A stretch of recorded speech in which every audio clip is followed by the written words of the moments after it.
chapter 2 of Ruth today, but this is a story. It's a short story. It's only 4 chapters long. It's 85 verses. If you've not sat down recently and read it from beginning to end, I commend that to you. It doesn't take long, about 15 minutes. But because it's a story, we don't want to jump in chapter 2 without at least a momentary review of what happened in chapter 1. For those of you that maybe weren't here last week, and for those of you that were here and simply don't remember, all of you should remember from last week. So the story takes place during the days of the judges when there's no king in Israel and every man was doing what was right in his own eyes. God sends a famine during that time as a discipline upon his people. And as a result of that famine, a man named Elimelech from Bethlehem goes to Moab. And he takes his wife, Naomi, and he takes his 2 sons, Mahlon and Chilion. And it wasn't just a visit, the kind of visit that you see in Genesis where, for example, Jacob sends his sons to Egypt to buy grain and return. This family goes to Moab and they stay. Now, I won't review all the reasons why that was a very, very bad idea this week. We went into them in some depth last week. But if you weren't here or if you want to review it, Numbers 25 and Deuteronomy 23 should persuade you that this was not a good place to go. And especially not a good place to go and to stay. It was a land and a people that quite simply were under the curse of God. Elimelech dies there. His 2 sons take Moabite wives. Not a good idea for a number of reasons. Their names were Orpah and Ruth. After 10 years, both those sons die. And they leave behind 2 childless widows. Now there's 3 widows. There's Naomi, there's Ruth, and there is Orpah. And that's the first 5 verses of the book. And we summarize it somewhat as the frowning providence of God. It doesn't look good. It's been a decade or more of very, very difficult times for Naomi. But the frown lifts a little bit in verse 6, where we hear that the Lord has visited his people and given them food.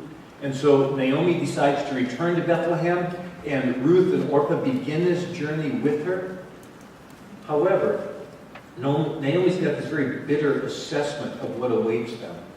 That there's really no future for them in Bethlehem. More specifically, she said, there's no husbands for you in Bethlehem. You need to return to your families. You need to return to Moab. You need to get married and settle down and let God provide for you in that way. And she's able to convince Orpah. And Orpah returns to her people and her gods. Ruth, however, will not be turned back. And she makes a vow never to depart from Naomi. But more importantly, as we looked at that, we saw she makes a vow never to depart from the God of Israel. Because she says, Naomi, when you die, I'm not going to consider myself released from my vow and return to Moab. When you die, I'm staying in Israel and worshiping the God of Israel. All this is despite Naomi's very bitter but understandable assessment of the situation, which if she was correct would mean that Ruth would live the rest of her life as a widow, and very probably a poor widow at that. When they get to Bethlehem, the women look at Naomi and they exclaim, can this be Naomi? And there's a lot of tragedy behind that question, because what it means is it's been 10 years. But it's been 10 such hard years that her friends who knew her all her life look at her and do a double take. Say, is this you? The kind of loss that you read of in the first 5 verses of Ruth ages you. And Naomi had aged. And we saw that she's wrestling with bitterness, which I think we're meant to understand, even if we're not meant to endorse it. God can handle those people struggling with grief. One of the reasons this book exists, the book of Ruth exists, is that we might be reminded, even in our grief, even as we're struggling, that our God is a gracious God. Cooper's right.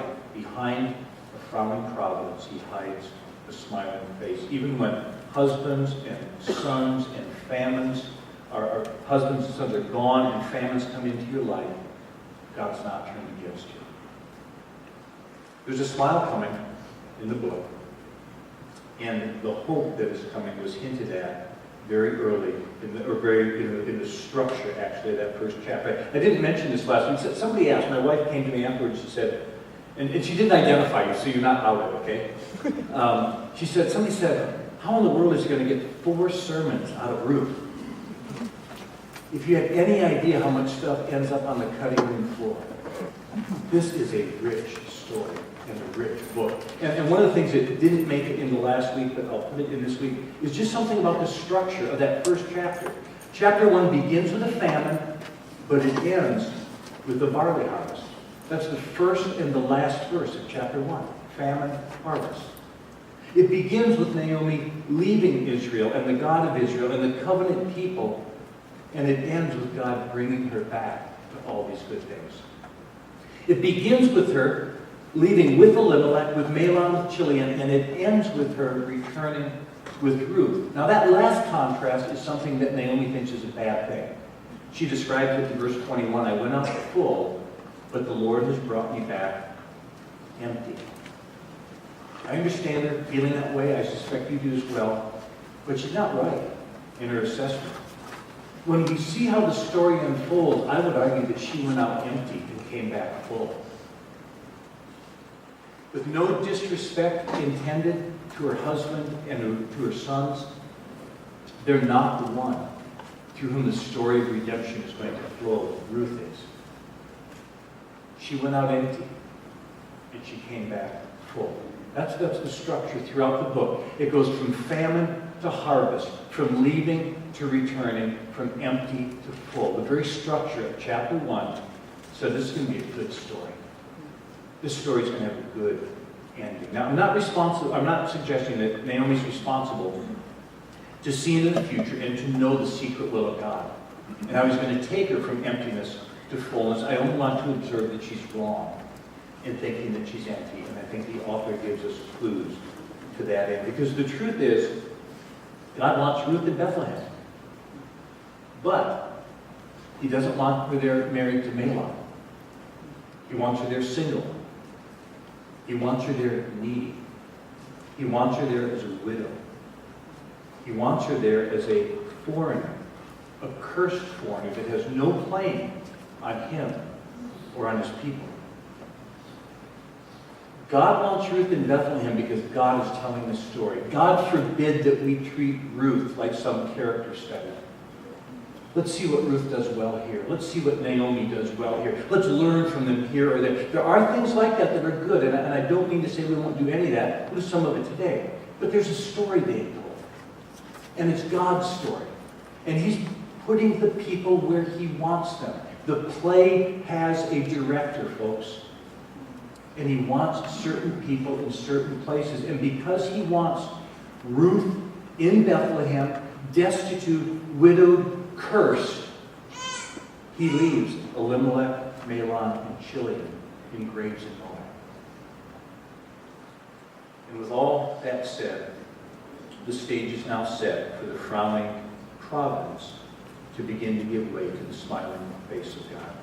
Open up your Bibles if you would. If you don't have a Bible, raise your hand. Sam, I think, has a stack of them back there. Did anybody? There's one. Anybody else need a Bible today? Sam's doing that. Open up to Ruth chapter 2, if you would. Ruth chapter 2. We'll read the whole chapter this time, and then we will comment on it. Now Naomi had a kinsman of her husband, a man of great wealth of the family of Elimelech, whose name was Boaz. And Ruth the Moabite said to Naomi, "Please let me go to the field and glean among the ears of grain, after one in whose sight I may find favor." And she said to her, "Go, my daughter." So she departed and went and gleaned in the field after the reapers. And she happened to come to the portion of the field belonging to Boaz, who was of the family of Elimelech. Now behold, Boaz came from Bethlehem and said to the reapers, "May the Lord be with you." And they said to him, "May the Lord bless you." Then Boaz said to his servant, who was in charge of the reapers, "Whose young woman is this?" And the servant in charge of the reapers answered and said, "She is the young Moabite woman who returned with Naomi from the land of Moab." And she said, "Please let me glean after the reapers among the sheaves." Thus she came and has remained from morning until now. She had been sitting in the house for a little while. Then Boaz said to Ruth, "Listen carefully, my daughter. Do not go to glean in another field. Furthermore, do not go on from this one, but stay here with my maids. Let your eyes be upon the field which they reap, and go after them. Indeed, I have commanded the servants not to touch you. When you are thirsty, go to the water jars and drink from what the servants draw." Then she fell on her face, bowing to the ground, and said to him, "Why have I found favor in your sight, that you should take notice of me, since I am a foreigner?" And Boaz answered and said to her, "All that you have done for your mother-in-law after the death of your husband has been fully reported to me, and how you left your father and your mother in the land of your birth, and came to a people that you did not previously know.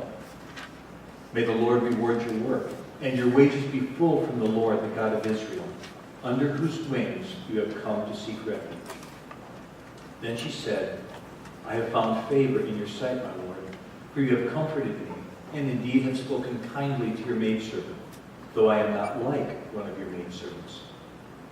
And at mealtime Boaz said to her, "Come here, that you may eat of the bread, and dip your piece of bread in the vinegar." So she sat beside the reapers, and he served her roasted grain, and she ate and was satisfied, and had some left. When she rose to glean, Boaz commanded his servants, saying, "Let her glean even among the sheaves, and do not insult her. And also you shall purposely pull out for her some grain from the bundles, and leave it that she may glean, and do not rebuke her." So she gleaned in the field until evening. Then she beat out what she had gleaned, and it was about an ephah of barley. And she took it up and went into the city, and her mother-in-law saw what she had gleaned. She also took out and gave Naomi what she had left after she was satisfied. Her mother-in-law then said to her, "Where did you glean today? And where did you work? May he who took notice of you be blessed." So she told her mother-in-law with whom she had worked, and said, "The name of the man with whom I work today is Boaz." And Naomi said to her daughter-in-law, "May he be blessed of the Lord, who has not withdrawn his kindness to the living and to the dead." And then again Naomi said to her, "The man is our relative. He is one of our closest relatives." Then Ruth the Moabitess said, "Furthermore, he said to me, you should stay close to my servants until they have finished all my harvest." And Naomi said to Ruth her daughter-in-law, "It is good, my daughter, that you go out with his maids, lest others fall upon you in another field." So she stayed close by the maids of Boaz in order to glean until the end of the barley harvest and the wheat harvest. And she lived with her mother-in-law.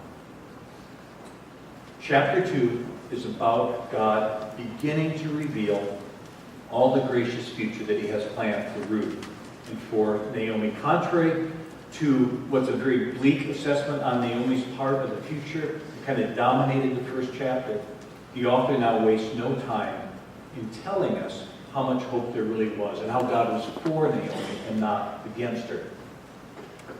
And I see him presenting this hope to us in 4 ways, transitioning us, if you will, from the frowning providence that was so much a part of chapter 1 to the smiling face that really dominates the rest of the book.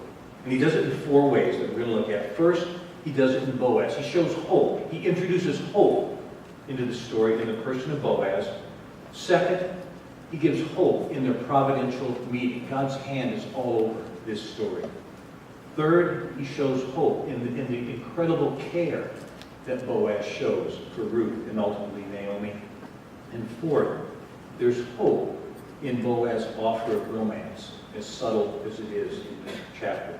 Let's look closer at each of those 4 things. First, we're to see hope in the person of Boaz.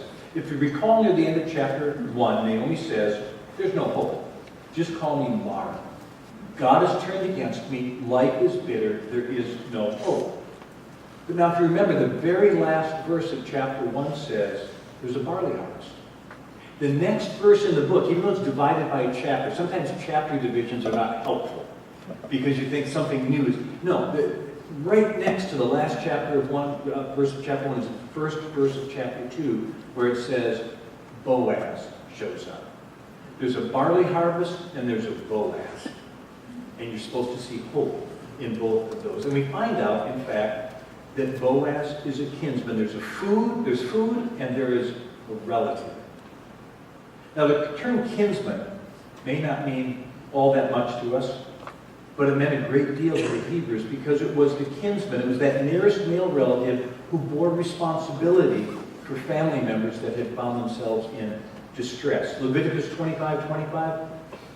If a fellow countryman of yours becomes so poor that he has to sell part of his property, then his nearest kinsman is to come and buy back what his relative has sold. So when Boaz is introduced as a kinsman, he's introduced as someone who has some financial responsibility to help Naomi, and by extension, to help Ruth. We'll see more of that in chapter 4. And then Deuteronomy 25:5. When brothers live together, and one of them dies and has no son, the wife of the deceased shall not be married outside the family to a strange man. Her husband's brother shall take her to himself as wife. And it goes on to explain that he will raise up a son in that dead man's name. Now, technically, Boaz is not Elimelech's brother. He's just a relative. And so he doesn't have any actual duty to marry Naomi, let alone Ruth. But the idea of a kinsman who has kind of a general responsibility financially and socially for the care of a widow is well established in Israel. And so the introduction of Boaz as a kinsman, as a relative, is a signal by the author that there's hope to be found in this situation. He's countering Naomi's claim, it's hopeless. It's not hopeless. There's a barley harvest and there's a Boaz. And not only does she have a kinsman who bears some responsibility to her, but this kinsman, Boaz, is a man of great wealth, we're told. He can easily afford to care for them. He's not just related to them, he is wealthy. He's a man of means. Now, Naomi may well not have known that. She may not have known that Boaz was alive. It's been more than 10 years. If he's alive, does she remember him? If she remembers him, does she know his financial status? There's been a famine. Famine does bad things to your wealth, folks. How's Boaz doing? If he's there, can he help? But we're told he's there. He's alive, he's related, he's wealthy. And we're made to see in a number of ways that he's a good man. We're really supposed to like Boaz in this passage. The word translated wealthy there probably is not the best translation, because in Ruth chapter 3, verse 11, it's used of Ruth, and Ruth isn't wealthy. There it's translated a woman of excellence. It's a more robust idea than merely having money. One translation has it that he's a man of standing. The King James actually they kind of want the inclusiveness of it, and they say he is a mighty man of wealth. The ESV translates it as worthy. So the idea isn't just that Boaz can write a check. The idea is that he's a really good man. And you see that in a number of ways. He's also a godly man. First words out of his mouth, may the Lord bless you. Or may the Lord be with you, rather, and the hands reply, may the Lord bless you. Well, the author is going to show us throughout the story how Boaz is indeed a godly man, a righteous man, a pure man. He wants us to know this up front. And it records something very odd. Why should we be interested in how this man says hi to his workers? Because he wants the first words out of his mouth that introduces us to him to be godly words. This man takes God to work with him. That's Boaz. And he is the first reason that we're to see hope building in this chapter. He's Naomi's relative. He's impressive. He's a godly man. He's rich. God's not going to let Naomi refer to herself as Mara for very long. He's not going to let the bitterness cling to her. And the way he's going to lift it is through the person of Boaz. His existence and his character are grounds for hope for Ruth and Naomi. Second place that we're to see hope is in the fact that God's hand is just all over the meeting between Ruth and Boaz. Now, I hope part of me doesn't need to explain this. We just sang, from life's first cry to final breath, Jesus commands my destiny. Do you believe that? I hope you do. All of your elders do. Jesus commands our destiny. God's hand is all over this. They don't know who each other is. When Boaz shows up, he's got to say, who's that young woman? And they explain to her, that's Ruth. At the end of the day, Ruth tells Naomi, the name of the man that I work with today is Boaz. Now, she learned his name. She has no idea he's a relative. And the point of putting this before you is that there was no plan on their part. The women didn't get together and say, hey, go put yourself in Boaz's field. He's single. He's rich. He's a relative. There was no plan on their part. But God had a plan for these two people to meet. And then in verse 4, I love this. Now behold, Boaz came from Bethlehem. In this entire story, you know how many times Boaz goes to the field? Once. The day Ruth just happens to show up. We're meant to see God's hand in this. It's not like she was there every day and he came every day and it was inevitable. No. The one and only time the story records him coming to the field is the first day that Ruth is there. And that same phrase, and behold, shows up over in chapter 4, verse 1. And behold, the close relative of whom Boaz spoke was passing by. It's kind of a tool by the author to say, don't you see God's hand? Boaz needs to speak to someone in chapter 4. He goes to the gate, he sits down, the guy's there.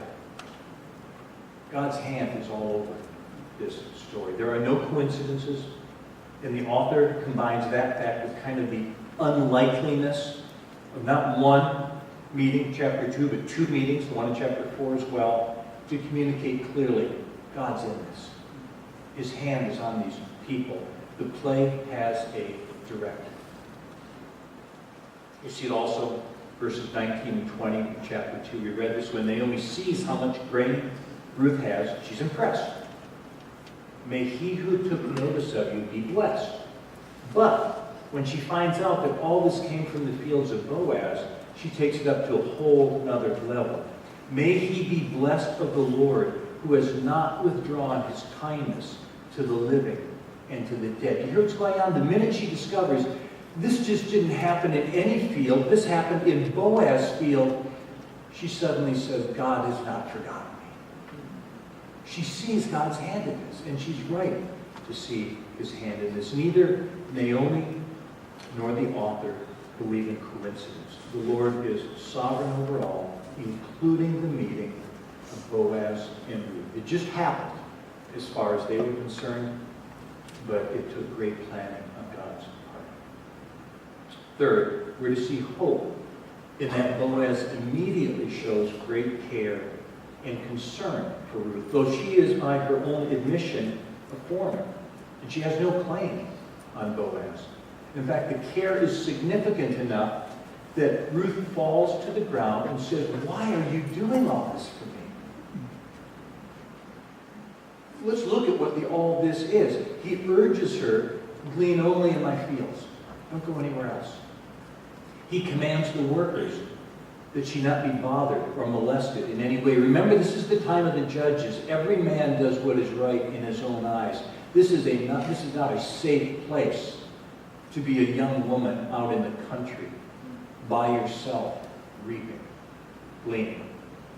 So he commands his workers, do not touch her. She's invited to drink from the water that's drawn by the hired hands. He invites her to join him and his workers for lunch. He gives her some vinegar to dip her bread in, and he personally serves her roasted grain. The servants are then commanded to let her glean even among the sheaves. Don't push her towards the edges of the field. Let her go where the gleaning is good. And beyond that, start pulling out some grain for her. Make it really easy. And it was easy. She went home with over 5 gallons of dry measures of barley. It's verse 17. And it's enough to make Naomi sit up and take notice. Where have you been? She wasn't supposed to come home with that much. I've read I don't have a way of verifying this, but one of the commentaries had said that was equivalent to about 2 weeks' wages. 5 gallons of barley makes a lot of bread. And she came home with that after gleaning just one day. So there's a relative. There's a kinsman. He's godly. God's hand is over their meeting, and he cares for Ruth and Naomi. And fourth, I think we're to see hope in that all this care speaks not just of pity, not just of compassion, not even just of generosity, but also of romantic interest. God's telling a much better story here than just the economic recovery of a couple of widows.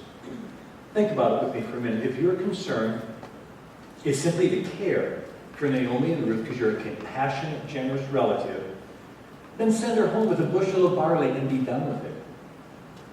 Figure that'll last them a couple of weeks, maybe a month, and then send one of your servants with another bushel of barley. If you want to be generous, send some money. Perhaps because you're wealthy, you'll just redeem her field and say, it's yours, Naomi. You can relax now. There's a lot easier ways to help them than to go through all the steps that Boaz went through. But you have to see, everything he did was designed to keep Ruth in his fields. He wants her around. Everything he did was to communicate, I'm not going to let anyone hurt you. He wanted her to know that she would be provided for and safe under his care. Put yourself at that lunch. You're one of the workers, and you're watching this. You know it's going on. You're not stupid. The boss is serving this woman roasted grain. Here, have some vinegar. Here, have some water. Make it easy for her. I promise you there were winks and Snickers and everything else. Everybody saw Boaz is smitten with this girl. He likes her. He cares about her. There's a budding romance here, at least in Boaz's mind. We don't know what Ruth thinks, but Boaz is interested. And I think we should take just a minute and see, why was he interested in Ruth?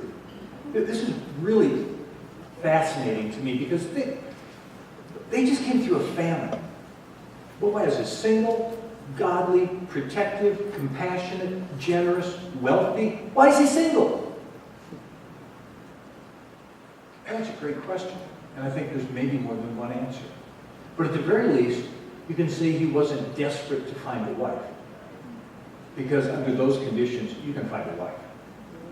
I promise you there was some man in Bethlehem saying, Boaz would be a good match for my daughter. He can see us through the family. But why is he interested in Ruth? We're not told whether she's pretty, but we are told that he noticed that she was godly. When Ruth fell on her face and bows to the ground before him and said, "Why have I found favor in your sight, since I am a foreigner?" the answer Boaz gives is that he has heard and now seen something of her character. Verse 11, and Boaz answered and said to her, "All that you have done for your mother-in-law after the death of your husband has been fully reported to me, and how you left your father and your mother in the land of your birth, and came to a people that you did not previously know. May the Lord reward your work, and your wages be full from the Lord, the God of Israel, under whose wings you have come to seek refuge." No other woman seems to have caught Boaz's eye, but Ruth shows up, seeking refuge in the God of Israel, serving her mother-in-law, and Boaz says, "I'm interested." But now, this is true, like it is, that Boaz is interested in Ruth romantically. Why doesn't he pursue her further? Because the chapter closes with her gleaning in his fields until the end of both the barley harvest and the wheat harvest. So she's there for some extended period of time, some number of weeks, and there's no mention of any further visits from Boaz. No more serving her lunch, no more having conversations with her. Is he or is he not interested? Well, the story's going to prove that he is, in fact, interested in Ruth, but we can already see at least one obstacle to romance between these two, and that's the difference in age. Ruth is consistently described as a young woman. She's the young woman in verse 5. She's the young woman in verse 6. And if she had married at a normal age for that time, mid to late teens, married to Mahlon for 10 years, she's not yet 30. She's in her mid to late 20s. Boaz, on the other hand, is more likely the age of his relative, Elimelech. Now, Elimelech's wife, Naomi, is beyond childbearing years, so she's probably around 50. Elimelech probably a little bit older. We note further in verse 8 that he refers to Ruth as my daughter. All the evidence in chapter 2 is that Boaz is much, much older. And chapter 3 is going to confirm that suspicion. So one reason why he's caring and protective of her but does not pursue her romantically is that he's probably 20 years or more her senior.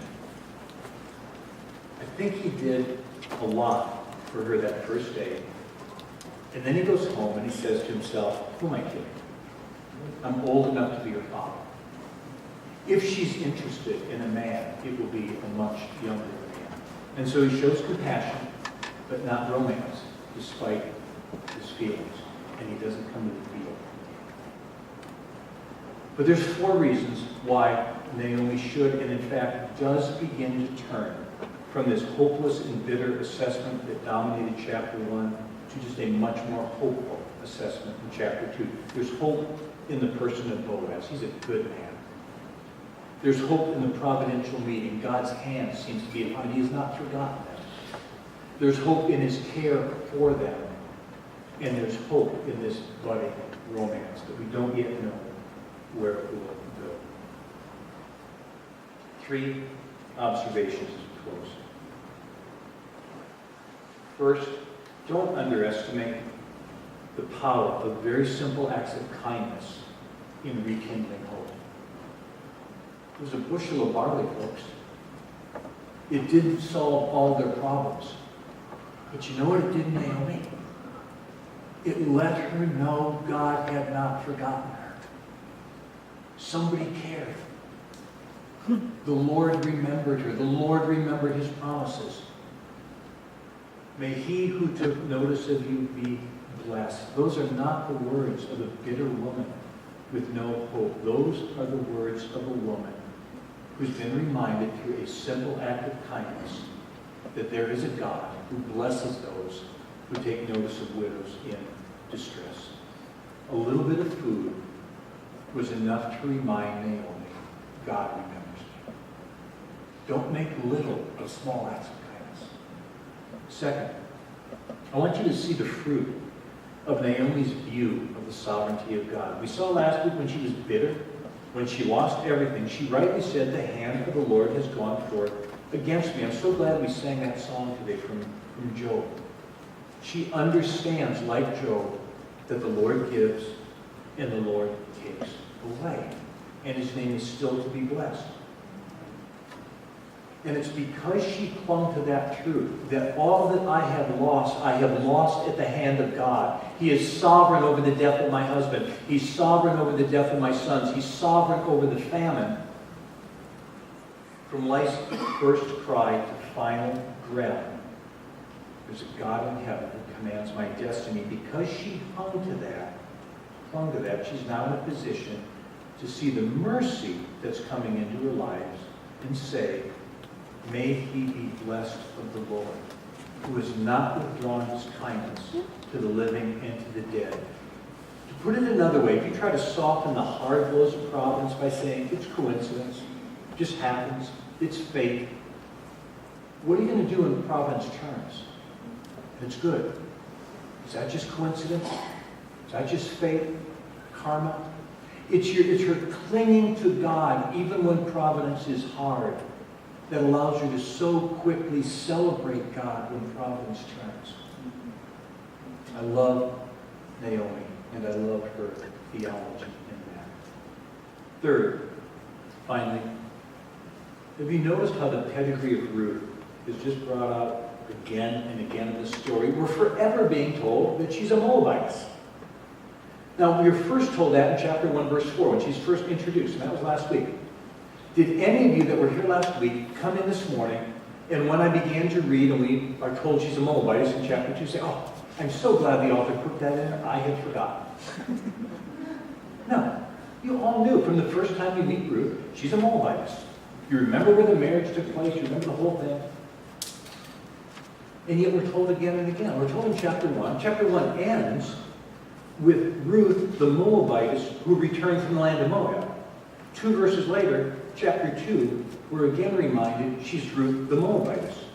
The author's not content with those 2 repetitions. In verse 6, our text, Ruth is the Moabite woman who returned from Moab. Once more, verse 21, she is Ruth, the Moabitess. You notice that? He's just relentless. He's just relentless. He is pounding upside the head, saying, don't forget she's from Moab. Why? Because he does not want us to forget what Ruth knows so well, that she's a cursed woman.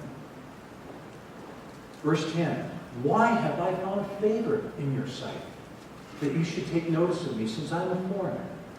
Verse 13, I am not like one of your maidservants. And in verse 7, we read that she had asked permission to glean. Why did she ask permission to glean? Gleaning was a right written into the law. Farmers were prohibited from harvesting all the way to the edges of their field. You were to leave some of the grain. You were to leave some of the grapes. You were to leave it for the poor and for the alien. You were not supposed to have to ask permission. It was written into God's law. Unless you know that you are from Moab, and you're cursed, and your welfare was never to be sought. Ruth knows she's got no right. She's got no right to expect favor. And so when she receives favor, it puts her on her face in humility and awe and thanksgiving. And the author wants you to see that. He wants us to see the favor and the grace that is coming to Ruth as grace that overcomes a curse. Do you know why? So that generations later, as the gospel is made more explicit, people will get it. What is the gospel? If not God's favor and God's grace coming through Christ to lift a curse off us? Has it ever occurred to you when the disciples and the apostles go to begin to preach the gospel of Jesus Christ in the New Testament, they don't have the New Testament. They've got the Old Testament, and yet we consistently read that they are reasoning from the Scriptures. If you're an apostle, if you're a disciple, if you're trying to preach the gospel of Jesus Christ, especially maybe to a Jewish audience who knew the Old Testament, where might you go to explain the gospel is about God graciously redeeming people, graciously lifting a curse from them? Maybe you go to Ruth. Maybe you'd explain who Boaz really is.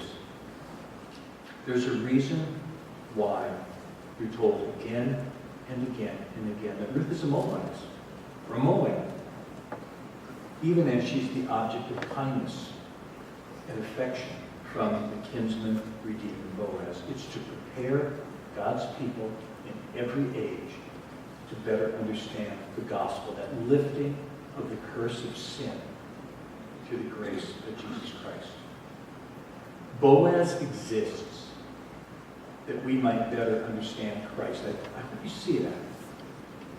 But now, do you see also Ruth exists that we might better understand ourselves?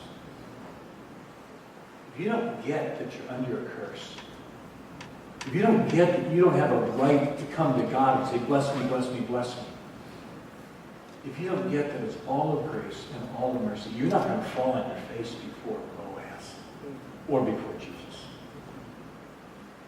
It is his love for her and his care for her in the face of the curse that puts her on her face and echoes so clearly the gospel. If you can't see clear gospel themes in Ruth, you're probably not looking closely or carefully. Let's pray.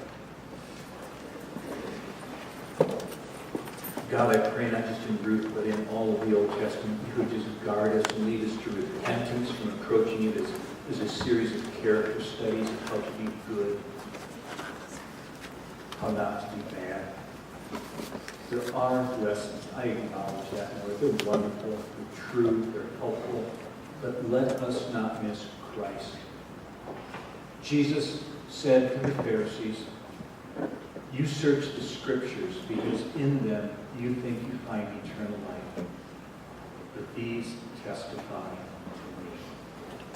I pray that would be our approach to Ruth. I pray that as a story unfolds of the love of an incredible, godly, wealthy man for a cursed widow, we won't turn it into a character study, but that we'll see the gospel, and that we will join Ruth on our face in thanksgiving and in worship before our Redeemer, Jesus Christ.